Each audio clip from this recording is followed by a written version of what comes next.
Kahapon. Ay, sir, kumusta? Ay, okay lang. Kasama pa sa vlog ko.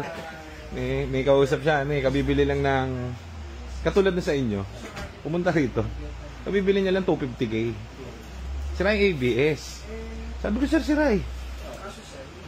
Sabi niya, magkano ba yun? Sabi ko, mahal yung ABS niya, 67. Eh, dito kasi bago na. Tinanong niya yung magkano yung sa amin. 280, mga ganyan. 310, depende sa bariyan. Okay, tumawag na sira. Ayun, umanda. Bebenta niya ngayon. Eh, hindi naman pwede yung gusto niya, swap.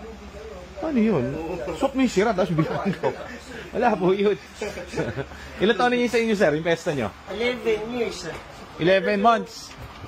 11 months? Sa akin, ay 1 year na sa akin. Ilan ang kilometer na tinakbo? 90. From 70? Oh, 90,700 yun. Bilis niyo gumamit. Araw-araw pala, workhorse. Ayos. Ayos. Ano, sir? Ko lang, Ano ba yan?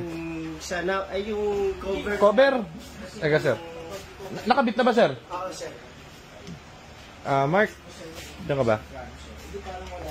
Teka, sir. Upo ka muna, sir. Sandali lang. Kausap lang siya. Saka kawawa naman yung si tatay, kabibili lang. Puro ganun yun, narating dito, kakabili lang. Natawag din. Pupunta rito eh. Sabi ko, mahirap yan. Huwag na, sir, huwag na bayaran naman. Next time. Hindi, huwag na, okay lang. No problem. Next time na lang. Wala yung cover lang naman yun. Bawi na lang ako next time. Oo, next time. Eh, PMS na. yung sa inyo kasi maagap eh. May kliyente kami, sir, isang taon na, di pa nagpapa-PMS. Tatawag sa amin, sabi ba naman sa amin na, sir, nawawala yung aircon ko eh. Sabi ko, hindi kami nag-aircon, sir eh. Ba't ayaw nyo patignan dyan sa ano? Eh, wala bang warranty yung aircon? Aircon, sir? Di naman nag-aircon, sir eh. Binigay sa inyo may aircon eh. Siyempre, katagalan, nag-leak.